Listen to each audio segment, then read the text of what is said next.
It's a DACCCAST. It's a DACCCAST. It's a DACCCAST. DACCCAST. Cause I said it's a DACCCAST. It's a DACCCAST. It's a DACCCAST. DACCCAST. DACCCAST. DACCCAST. You're listening to DACCCAST, produced by students of Danville Area Community College. And now your hosts, Kia and Keegan.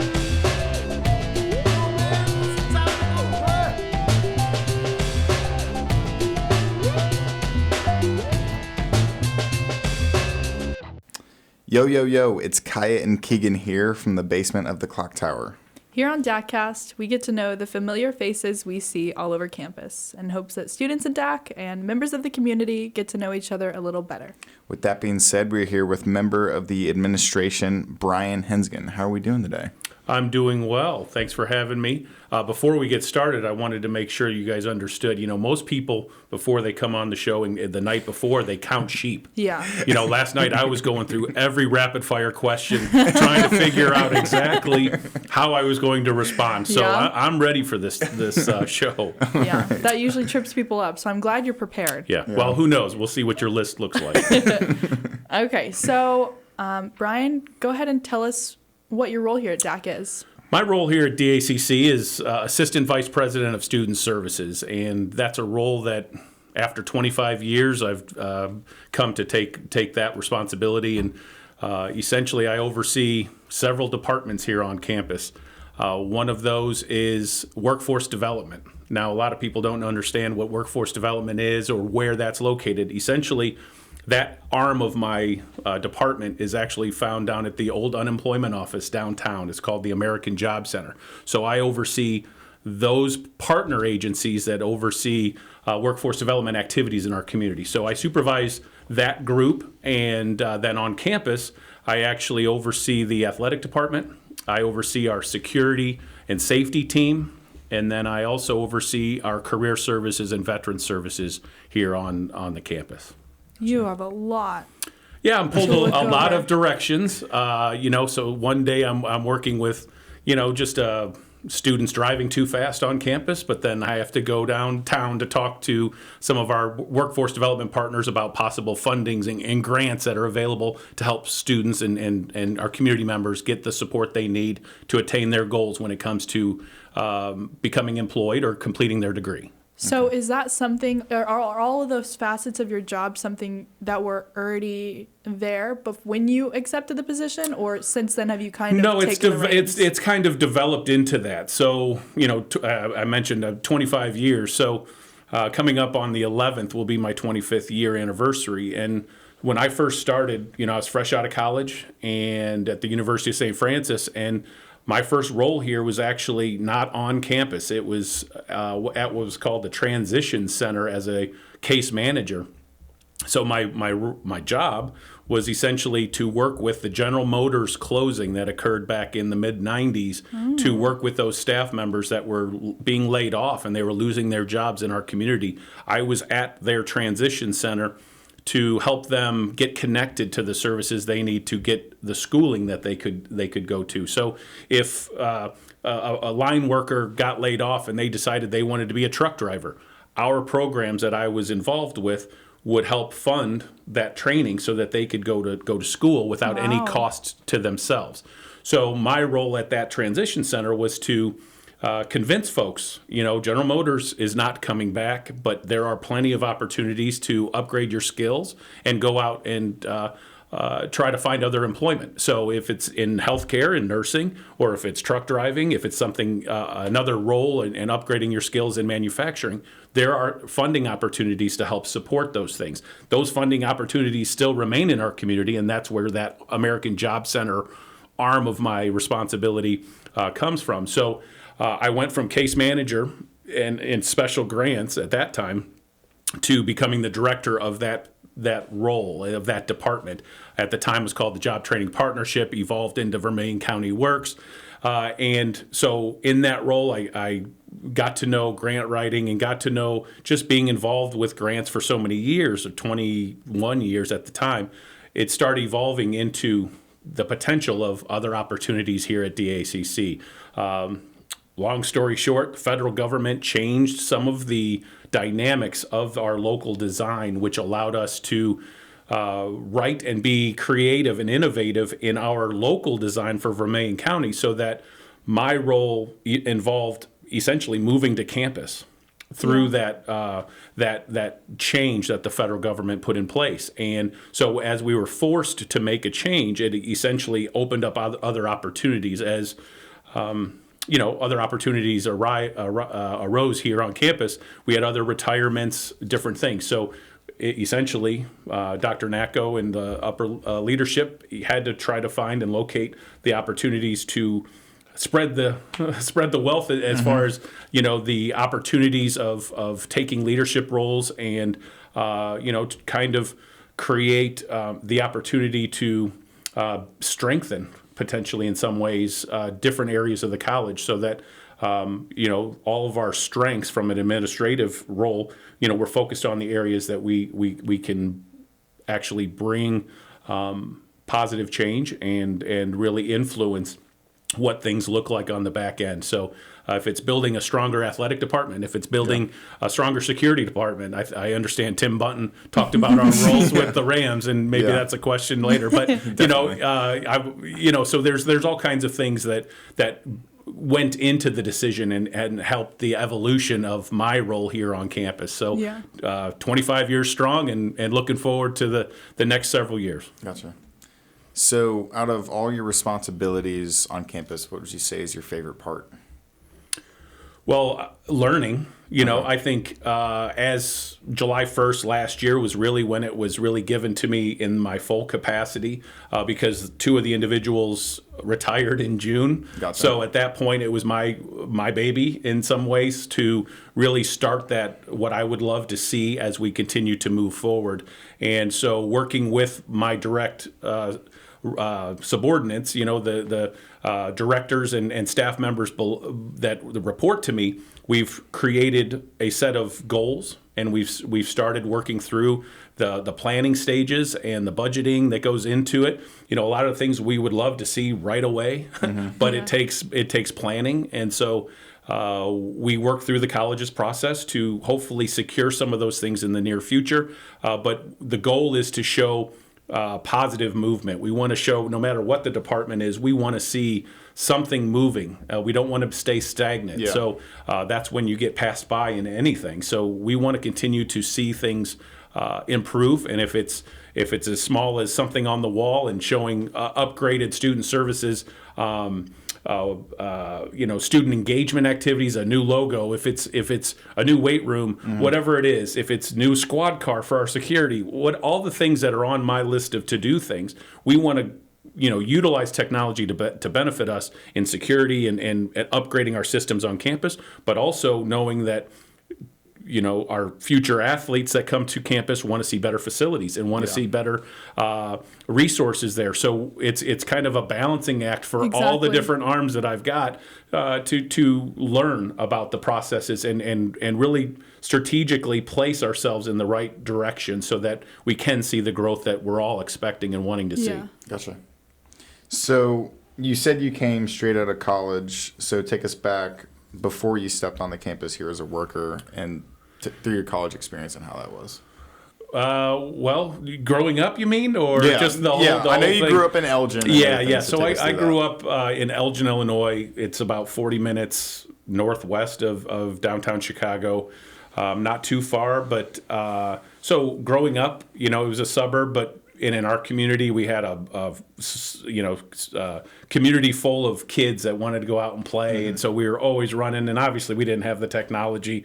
We were lucky to have bat and ball, and and some sort of cable so we could find it on we had 5 channels or 6 channels with the old TVs, the tube TVs. But it was a great place to grow up, and so we were always active and outside, learning. Athletics, sports-wise and all that stuff. But, it was one of those things that gave me opportunities to then go on to college and play baseball and basketball, and was able to participate in both at the University in St. Francis. And then was able to, my sophomore year, I guess, met Laura my better half, and also she's over there. Yeah. But anyway, so being from Hoopston, we connected at University of St. Francis, and she brought me down several times and visited her family and got to know the community. And I knew I wanted to be attached to potential athletics and what roles and things, sports would be available here on campus.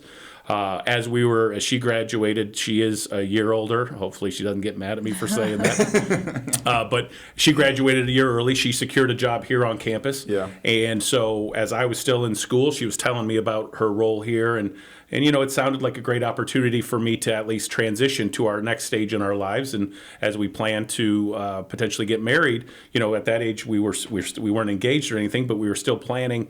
And so our opportunity came up where this job at the time, job training partnership opened up, and it fit my social service background. In college, I studied psychology, social work, and criminal justice. And there was a time that I wanted to be a police officer, but I realized that I wanted to help people, and I wanted to help support community opportunities to grow and strengthen. And this first role here on campus was one that really fit the mold for what I was looking for. And so I took the opportunity to apply and luckily was able to secure that position. Mm-hmm. Again, it was a basic level case management, but it helped me grow to what I am today.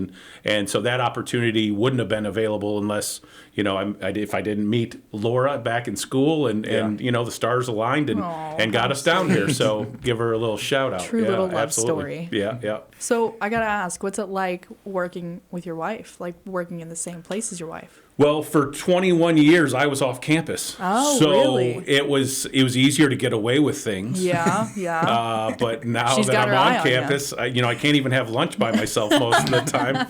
So she has a lot of lookouts and keeps track of me. But now it's great. We are able to get away from campus and have lunch every once in a while and just debrief about different things. But with our kids being away at school, we also get to touch base about things with the kids and making sure that they're on track. So it's a good opportunity, and DACC is a great place to work. Yeah. So the flexibility that is afforded our schedules to be able to disappear based on our own schedules for lunch allows us to coordinate those efforts to just stay connected. Yeah.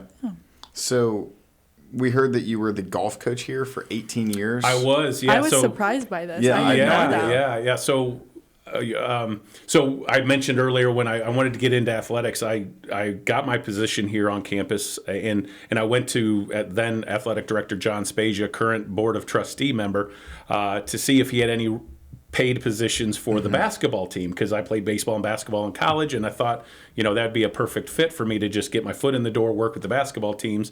And he said, well, all of his positions were filled, but he does have, and this was in August of that year, there was a position as the head golf coach. If I would be interested and knew anything about golf, I could have the job. So it was mine. And, I didn't play competitive golf. I had played golf since I was 10. My grandparents played back a while, when I was younger. And so they would take us out there and we'd have fun. We'd hack it up.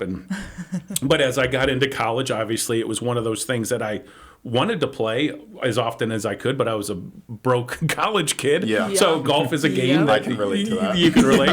But it's one of those things that we like to play, and I was always around it. And I was, as a competitive person, playing sports all those years, this was my opportunity to help DACC and recruit solid student athletes here, but also compete. You take pride as a coach on your victories and the way your teams would perform. And it was rough going the first couple years. We didn't have a program we had a little bit of a break in leadership on that position, and so we were able to recruit some players, and it was slow going in terms of quality. We had plenty of numbers, it just wasn't quality golfers. But things continued to grow and improve, and there were times where we were ranked pretty high in the national rankings, but it was exciting. It was my way to compete and recruit and help support the college. So it turned into 18 years of leading the golf program and being a part of the athletic team, and so it was it was a fun 18 years. Towards the end, when the state of Illinois had some funding issues with different things, we had to cut strategically within the college, and unfortunately, golf at the time was one of those areas that got cut. And it's made a comeback. It is, and it's making a strong comeback. Yeah. You know, our teams are growing and are improving, and it's, you know, just like my first couple years, it takes time to build up and get Danville Area Community College golf out in the recruiting trail, so that but at the time when I was the coach, it was just men's. Now it's men's and women's, and so it takes time, especially for a brand new program such as the women's, to really get the word out to those high schools in neighboring Indiana, in any of our surrounding communities. You know, it's something that offers great opportunity for female and male golfers that just need a little more time to develop to move on to the next stage. And so, you know, that's a program that we're focused on. We're excited about the future. We've got some great facilities upgrades that are going to be occurring over the next several weeks. And you know, we're just excited about what that can look like when post-COVID, you know, when it comes to truly having a campus that's wide open, that is back to what I'm going to call normal in air quotes, it's going to be exciting for men's and women's golf. Yeah, gotcha. Oh, that sounds just campus open wide. Yeah. You know, Doesn't it sound great? Post-COVID just sounds like magic. I am going to ask, so you were head coach for 18 years. Did your game get any better? You know, there was times where my game was actually, and I don't brag, so I will say my game was very consistent. Yeah. At the time, especially when my kids weren't born or at the younger ages. But as they started getting involved in things, my golf game went back to you know, what you'd expect. So inconsistent, and you know, good days and bad days, that type of thing. But for a while there, you know, when the competitive side of me, I wasn't going to let some of my recruits beat me, you know. Of course. But they did. They were much better than me, but we had fun competing. And so my game had its ups and downs, just like life, I guess. Yeah. So we had Coach Bunton on 2 weeks ago, was that? Something like that. Yes, 2 weeks ago. And he talked about how he was involved in being a security guard for the Rams, and how he did that with you, and how you also did it much longer than he did. So take us through what that was like, and we've also got 2 stories that we want to ask you about. Oh, okay. I can't wait to hear this. Okay, so, you know, Tim Bunton from St. Louis has connections down there, and his good friend from high school was the director of safety and security for the St. Louis Rams at the time, now the Los Angeles Rams. And Tim probably did he talk about his trip to London and how that all went down? Okay. Yeah. So Tim must have done a bang-up job, done a great job, and secured all those large football players. So essentially his friend said, I need you to come back. And Tim said, I'd be willing to do it, but you know, I need somebody to help drive, because it is a 4-hour drive. Sometimes when you're coming back from a West Coast trip, you're not getting home till 2, or you're not getting to St. Louis till 2 or 3 in the morning, and then you're driving home all night.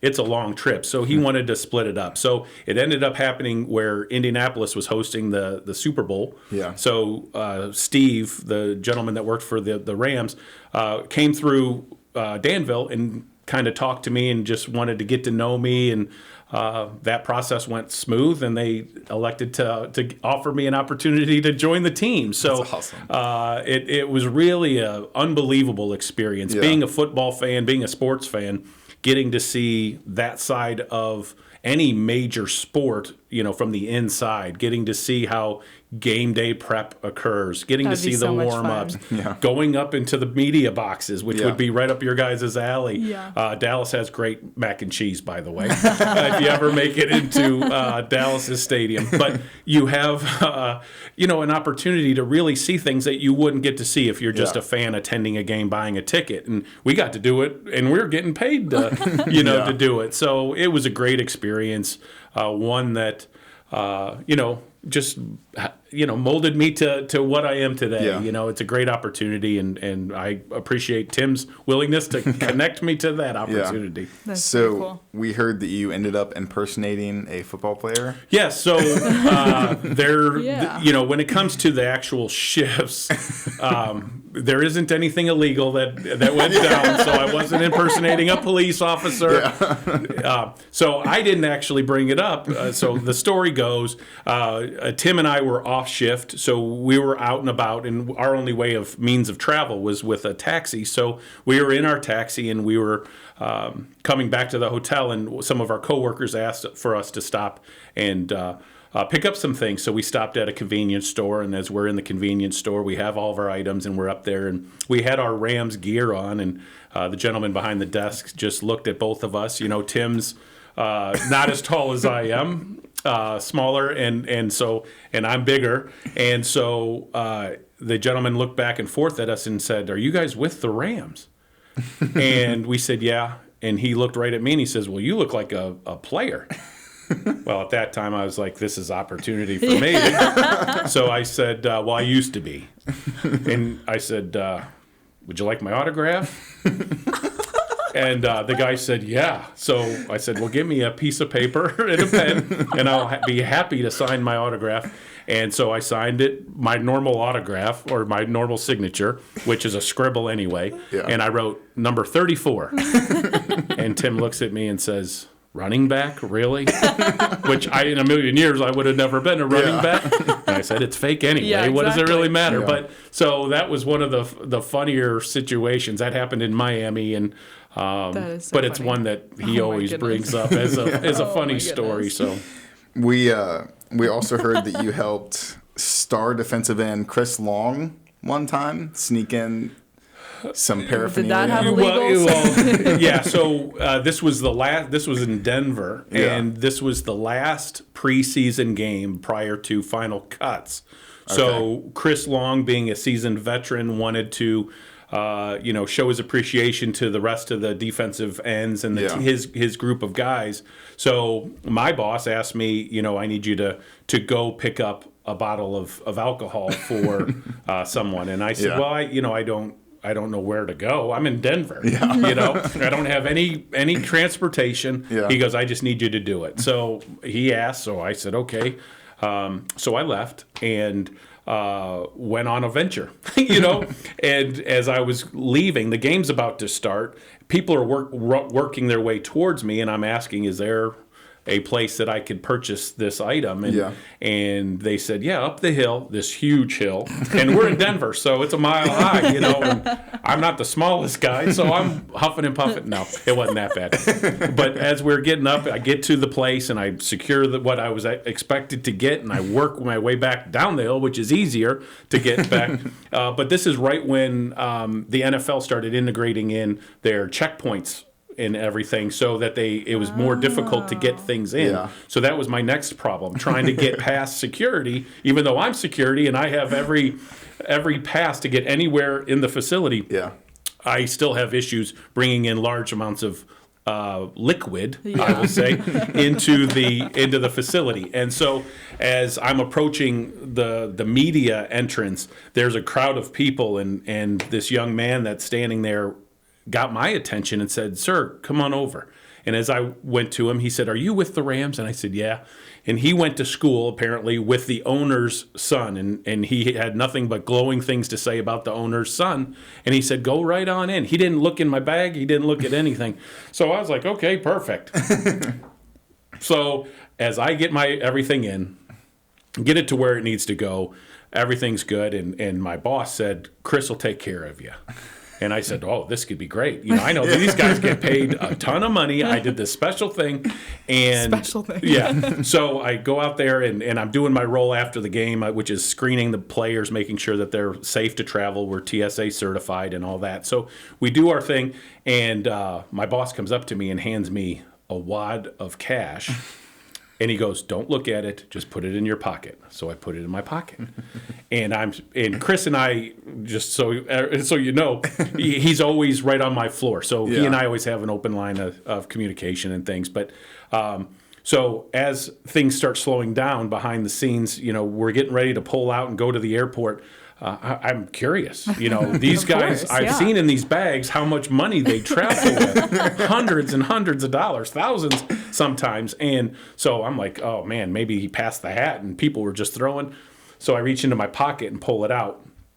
It's $100. Well, 60 of it took care of the liquid that I just gave them, the bottle of booze. But it was all singles.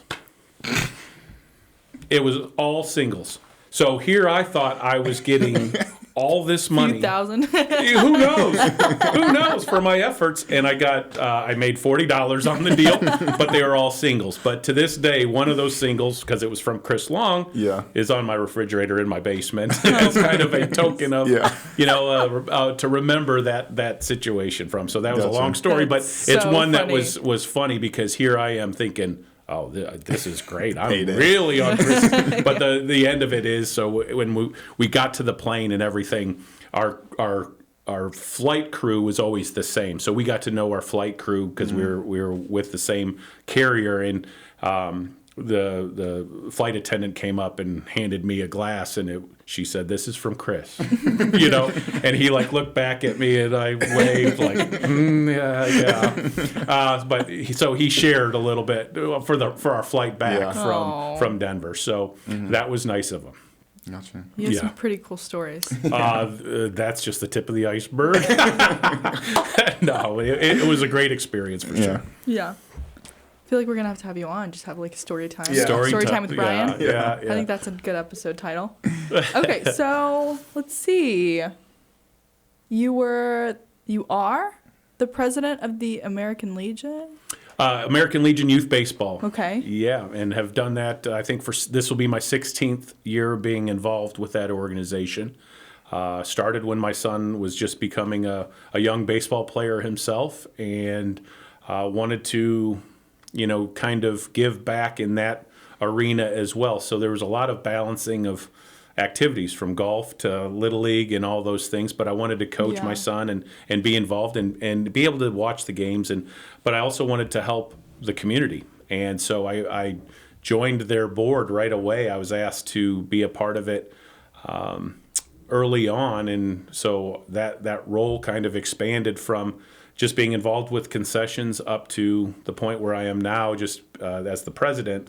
But our team is as strong as it's ever been and we only have 3 members really leading the charge, but technology has helped us with that. We're looking back at, 2004 or so, we didn't have websites and we didn't have technology to the point where our Little League board was really directly involved with that process. It was paper and pencil registrations. It was really trying to figure out how to get things moving, and technology has helped us with that. And Chris Candido and Ron Candido, father-son team. Ron's retired, but he's our grounds guy and is there every day of the week mowing and taking care of fields. And then Chris is our technology side, and he helps with all website registration. Everything's done.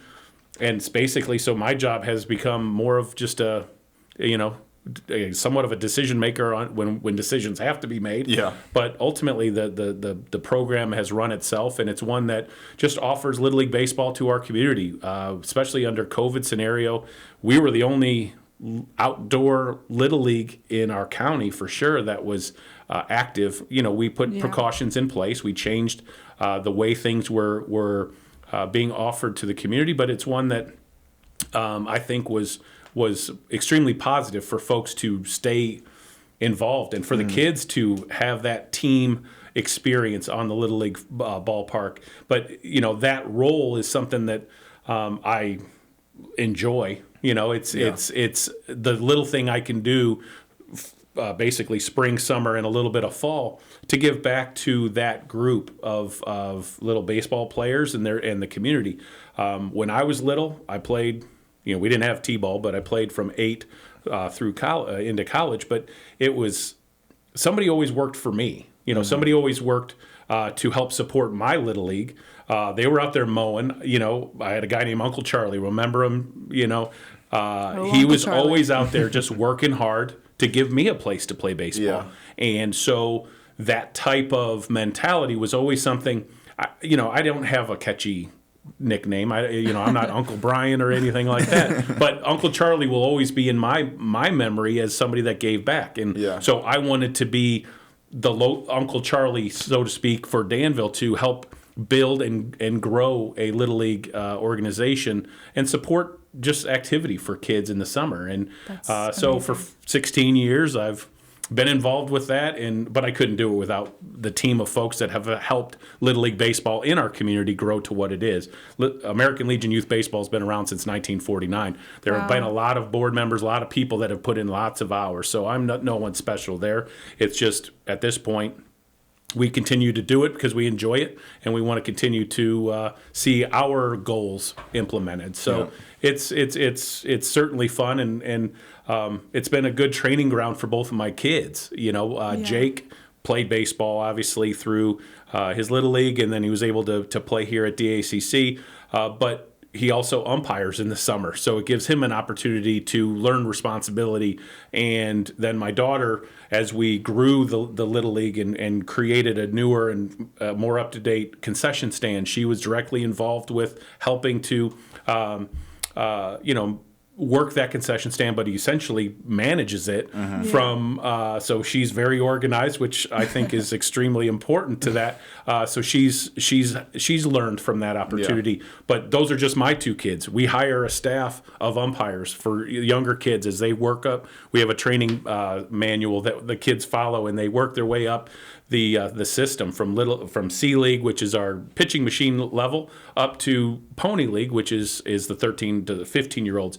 But these umpires, it's a training ground, and they learn responsibility. They learn how to be involved in what the community Little League can do for them, and our concession staff. We have staff that utilize this. These are 13 to 15-year-old high school, middle school, high school students that are learning how to count money, how to serve with customer service, all those things that have led to other opportunities as they turn 16 and up. They use us as a reference. So it's a training ground ultimately for some of our local folks. So it's not just baseball, it's also potential employees at different places around the community. So we utilize just that opportunity to help the community in as many ways as we possibly can. Yeah. What was the biggest thing you had to learn the hard way when taking on this role? Like you said, you got this role in full capacity in July. When you're managing not only staff but also deadlines and different roles and responsibilities in this capacity, there are so many compliance items that are in place. There are deadlines for certain reports. There are certain expectations set upon this role from funding agencies. So if it's security, there's acts that create reports that are expected to be done at a certain time. Knowing my first 21 years of the federal workforce development arm, I always could balance that department.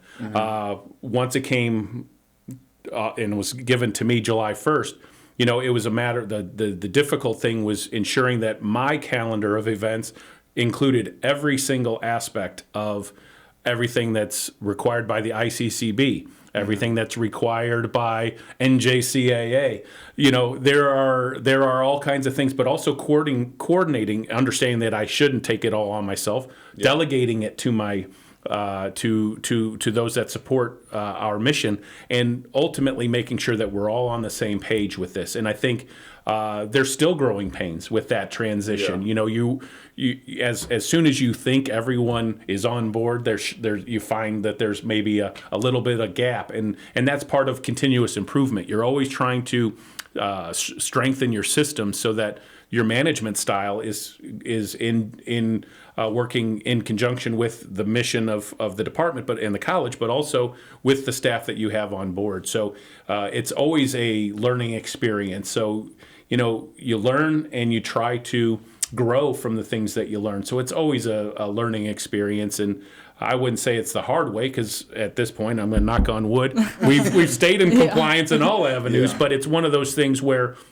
it's a balancing act because, like I said, you could be working with something in safety and security, and then we have something that has to be done in veteran services, which are, totally two different things, but it's something that when it comes down to it, we're here to serve our community, we're here to serve our students, and we certainly want to give them the best opportunities. And whatever the situation is, we respond to it the best we can, and then we grow from it after that. Gotcha.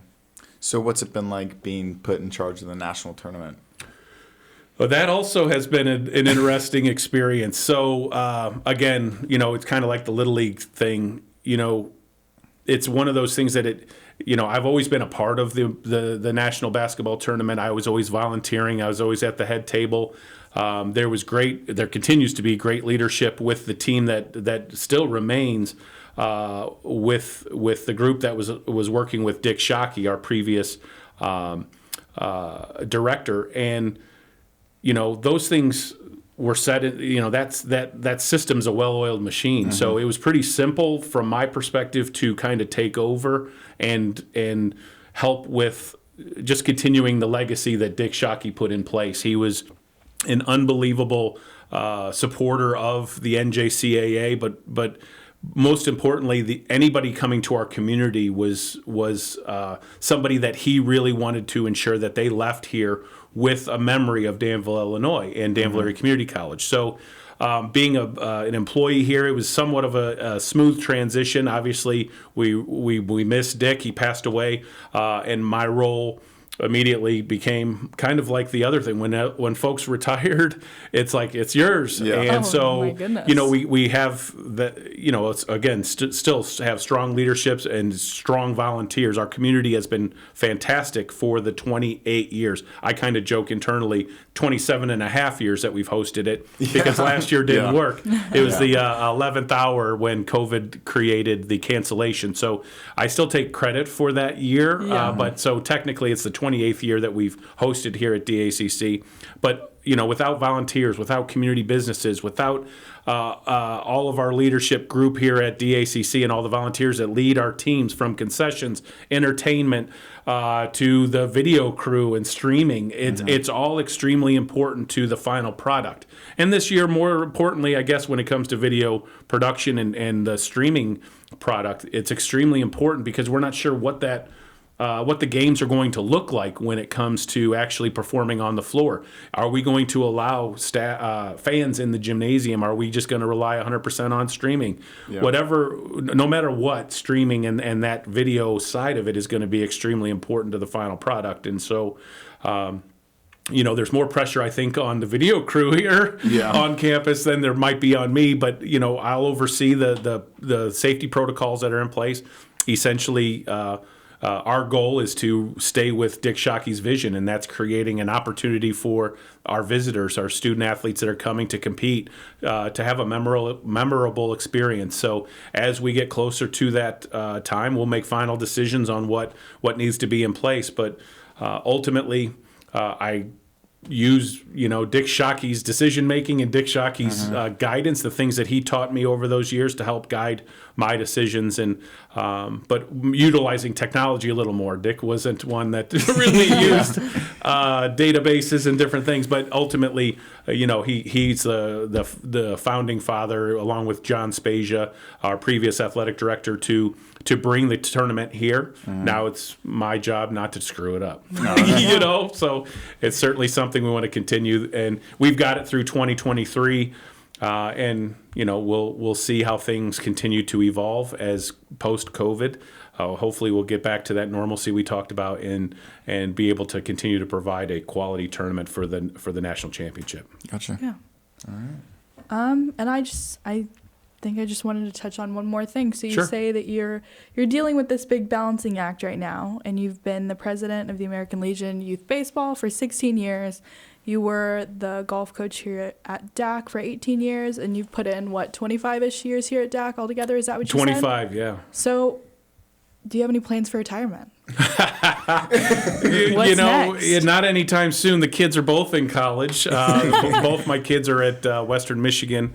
And, so we're going to get them through school and focus on continuing to put solid, some solid years here and leading these departments and hopefully creating great opportunities for the next group of leaders that come up. Yeah. There's always that inkling in the back of your head of, Yeah. what is the next stage? You hear of folks that retire and some say they're bored, but some also get to go out and travel a little bit. And, I'm not one that wants to really travel abroad. I certainly would welcome traveling around the country and that type of thing. But the goal here is really to retire as soon as I can and have Laura continue to Yeah. work and Just support like 20, me in 25 all more the things years. Yeah. that I Just have She's in mind. glaring at you. I'm Yeah. sure she is. We'll see how my plan. Oh, I forgot she's on the she's on the. No, but shoot, but she can hear you. there certainly is. We'll coordinate our times if we can and hopefully have some fun post DACC. But at this time, it's really not on the radar. We've got our hands full with everything we're doing. Yeah. We're excited about the future and the things that are going on. Right now, it's just stay focused and continue to work hard. Yeah, Gotcha. I think the Hensgens are a DAC power duo. Yes. So I don't think DAC can see you guys leave yet. Well, it's not in the cards just yet. So There we go. they've got us for a little while. Gotcha. We are now going to move on to our rapid fire questions segment called DAC Attack. 1, 2, 3, 4. Deck attack, deck attack, deck attack, deck attack, deck attack, deck attack, deck attack, deck attack. I mean, that's it? Okay. All right, ready? Summer or winter? Summer, Mornings or evenings? evenings, Basketball or baseball? baseball. Coach Hicks or Coach Bunton? Coach Bunton. I've known him longer. I'm not supposed to expand my answer. Nala or Cali? Callie, Nala drools. And meows too much and is a big fur ball. So, Callie, Coffee or tea? coffee. Oddly, cream cheese or sour cream? I knew this one was going to be on there. There's no doubt about it. Cream cheese. I do. That was one of the ones that helped me go through last night. Laura thought you were going to say sour cream. No, I was thinking about it, and I had a bagel with cream cheese, and it solidified my answer coming to work today thinking, you know what, if they ask this question, because I know you have an inside source, cream cheese is the way to go. But both are delicious in their own way and can be put on anything. We've got an all new level of preparation for this Yeah. podcast. Yes, just to give you a little story on that one. So, Oh, my goodness. we went to Elliot's across the street for lunch. They have great lunch specials. That's a little plug for them. But Thursdays are their taco Taco Thursdays. One of their options is a taco salad, and you can get it with ground beef or you can get it with chicken. And joking, I asked the server if she could make sure that next week we had a sour cream taco salad because I like sour cream so much. Disregard the meat and the cheese or meat and chicken. Just throw a bunch of sour. I'm teasing. Oh my goodness. But it's one of those things where it's a difficult decision, and I'm gonna have to stick with cream cheese. Okay. I think he's crying. I think Keegan's crying. All right. Last three. Eat in or dine out? I'm going to say eat in. I like to support local businesses, but bring it back and Yeah. Yeah. Beach or mountains? Beach. Jake or Rachel? Well, I knew this one was going to be coming too, and I'm going to have to say Jake Rach. Nope. Rachel Jake for Rachel for organizing things and keeping me grounded. Jake for moving things and to really expand my horizons. At least he gave an answer. Coach Yeah. Bunton just pled the fifth. Yeah. No, Nope. they each bring positive things to the conversation and to help me get He's toward so my mission. professional. Yeah. Love them both equally, though. Oh my goodness. All right. Thank you so much, Brian, for being here today. We really appreciated having you. Thanks for having me. Thank you guys for listening. This has been the DACCAST with Kia and Keegan. Stay classy, Jaguars.